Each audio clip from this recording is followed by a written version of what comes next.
Quick story and a safety tip.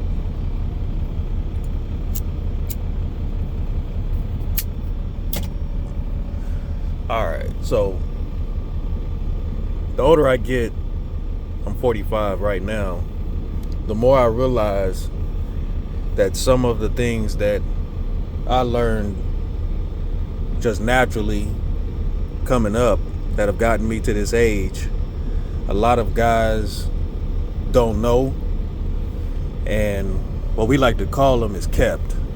They've been kept in secure environments and secure places around secure people. You know, I was born in 79, so the internet really wasn't a thing until like 90, 91. So from 79 to 91, even when the internet was just starting, it was all outside. And there were a lot of men from that era that had been outside a hell of a lot longer than me. And they taught us some things. So, quick story. I started in trucking under Central Dedicated Swift Free Reefer Division. And my trainer was a Marine. And he had served in the Vietnam War, so he was a Vietnam vet. And his unit, these are all stories he used to tell me. Well, he only told me two, because, you know, vets don't really like to talk about Army shit, but he told me what he did. He was in a Marine unit that searched for downed pilots. I guess the Navy and the Marines have a agreement or situation where they work together or whatever. So whenever a pilot would get shot down in Vietnam, on the southern side or the southern border of Vietnam, I don't know, the southern part of Vietnam, they'd send these Marines in, helicopter them in, and they'd go and search and rescue for this downed pilot. Sometimes the pilot would be in contact with like a plane or whatever, and they'd get information about him being all right. And sometimes, most of the times, it would be nothing. They still had to go look anyway. Just giving you background on this Marine and my trainer at Swift so that I could get to the safety tip. Anyway, this dude, he used to do that, and so I'm like, okay, tell me more about it. And he's like, well, that's what we did. You know how kind of they're straightforward, these old Vietnam vets. You really have to ask them details. So what did you do when you get to the plane? You know, like, what happened? It's my question. And he went into a little bit of detail. They'd form a circle around the area. Once they found it, reported where it was actually at. And then they'd look for the body or traces or tracks or whatever he would call them. And, you know, obviously my next question is, well, what'd you do when you found him? And in this particular case, all they found was the boot. So that's what he said. We found the boot. I'm like, okay, did the enemy take him and leave his boots? He looks at me, he's like, the boot, the leg in it. So what happened with this pilot is, he was flying kind of low, and the enemy had shot something out of a weapon that splatters or spreads when it hits the air, which damaged this guy's plane, and I guess him too, and he wasn't able to eject, and he went into the side of a hill, which they had to go all the way up this hill, a couple days of walking through the jungle up this hill to this crash site just to get a boot with a leg in it. And then of course they go back and then wait for the next plane to crash and do it again and again. But it was a tough guy. And one of the things he showed me out here in trucking one of the main things was safety. Safety. So we worked a dedicated route for Costco up in the Milwaukee area. We did Wisconsin, Chicago, Milwaukee, all the way up to the Canadian border, damn near. And we did it in the winter. And this crazy son of a bitch takes me fresh out of CDL school and puts me in the driver's seat at night on the first day in the snow. So I had to learn the hard way. 10 speed in a raggedy ass Freightliner. But as I used to drive around in these places and go to these Costco's way up north, I started to see some things that I had questions about.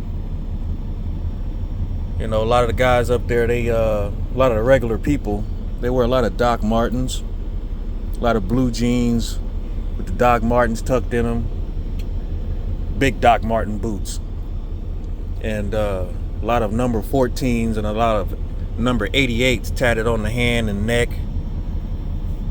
And the energy I was getting up there was wild. And I already know what 88 and the number 14 mean. That's another story for another time, how I learned all that. But, you know, I mentioned it to him, and he's a white guy. He's like, yeah, in trucking, you'll go to a lot of places. You'll see a lot of things and a lot of different people. And you'll be by yourself. So, that's pretty basic, but one day I'm in the back of a trailer, central refrigerator trailer, much like that Hurricane trailer over there, sweeping it out. You know, we got to go do the truck washes and trailer washouts and all that after carrying meat, beef, pork, whatever. So I'm back there, and one of the most valuable lessons he taught me was to take the fucking padlock, which I keep mine, key and padlock. I'm gonna show you what he told me to do with it. Take the key and padlock, and anytime you get into the back of a trailer,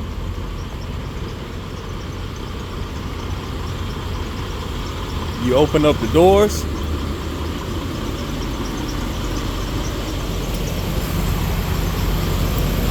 and you're going to be in there sweeping, right? So while you're in there sweeping, you're vulnerable. You're vulnerable to all sorts of weird people who may not like you for whatever reason, coming in along the side of your trailer.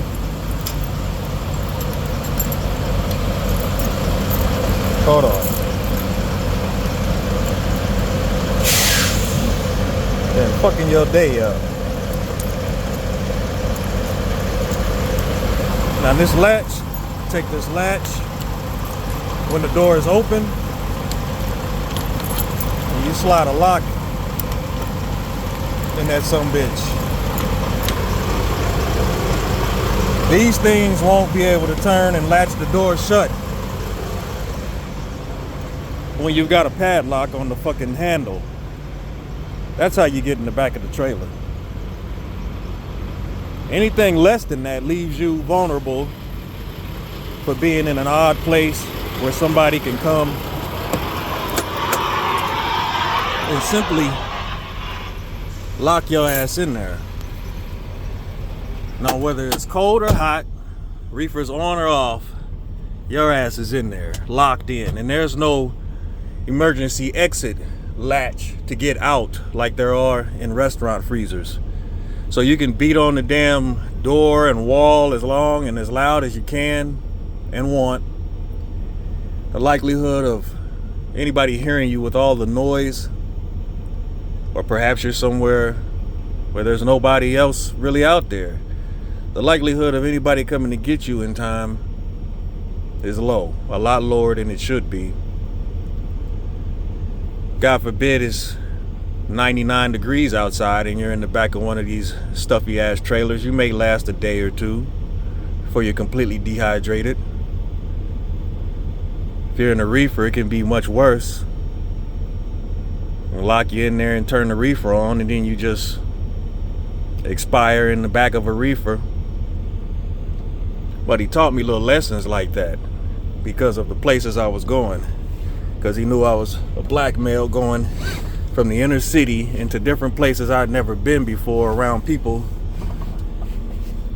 who don't really interact with us like that. And maybe you could say, okay, crazy ass veteran, you know, who thinks like that, right? Well, he thought like that. And if he thinks like that, that's one enough, right? After that, I started watching a lot of interviews. Not the first 48 type interviews where it's real short, but the 3-hour, 4-hour long real tree crime interviews and interrogations. Because I'm a strong believer in understanding what makes people tick. So I wanted to know also, like you too may want to know, why would anybody do this or do that? So I watched these videos, and there's only a few reasons why people do anything like that. One is money. 2 is passion. You love somebody so much, you do something bad to them. But one of the reasons that surprised me the most was there are people out here that'll do it just because they want to know how it feels, what it's like. Seen a couple of interviews like that. Those were the most shocking to me. There are people who will do things to people just to see what it's like. So I wrote a comment on somebody else's YouTube channel telling them exactly what I'm telling you now. And one of the commenters was saying, what kind of Gotham City shit is that? As if something like that was an impossibility, would never happen. Who even thinks like that? And I can tell that, as I was saying earlier in the video, this is one of these people who've been kept in a safe place, secure, probably born within the internet age, not even really aware outside of what you see in the video of what can really happen out here and the reasons as to why people may do them, which range from A to Z. There is no fucking rhyme or reason really to it.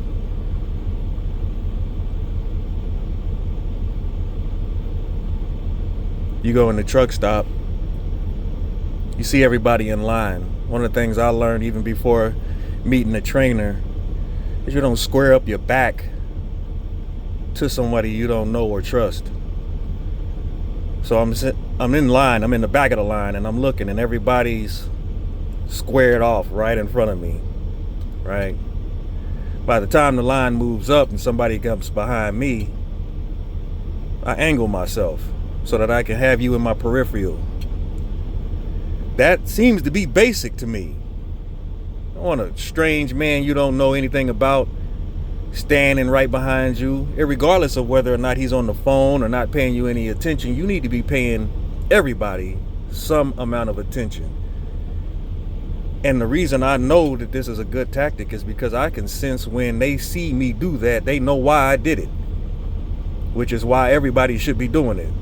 Yes, the line should be of all the guys standing like that, as opposed to a straight line of oblivious people in front of you. Because who knows what's going through someone's head at any given time. But then again, maybe I'm tripping. Maybe you could never be locked in the back of a trailer. Maybe that could never happen. Maybe somebody standing in line behind you wasn't the person you were arguing with on the CB, or you cut off on the highway and they followed you to this truck stop and you don't know who they are, but they know who you are. Maybe that could never happen. and they're just standing behind you looking at the back of your cerebrum and the back of your neck and all of those arteries that run up the sides of it, and they're not thinking of anything nefarious. They don't want to do nothing to you. They would never, right? You wish they would. Yeah. I err on the side of caution. We are out here alone, each of us. You need to be alert at all times. And if you need some sort of reinforcement on the things that I'm talking about, you can go on channels like Active Self-Protection and just watch people all day get their issue out the blue.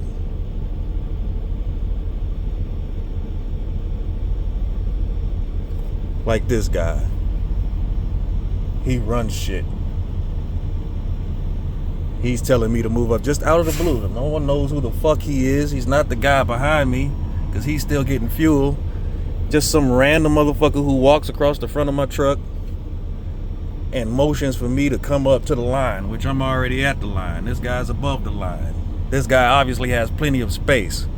I'm waiting for him to hang that pump up and then I'm out. But this is what I'm talking about, and it happens just like that. Random some bitch just walks across and he's got motions and in direction for a motherfucker. He has no clue who I am. I'm over here talking about the potential and the likelihood of anything happening at any time, and here he comes. So I hope that puts a footnote on what I'm talking about. These fuckers out here are crazy. A lot of them don't even belong in society. That's why they all hide in these fucking trucks with the blinds and shit. They don't go home. Some of these trucks are their home. We've talked about that. Yeah. But no one would ever lock you in a fucking trailer. Learn from that. I'll talk to you.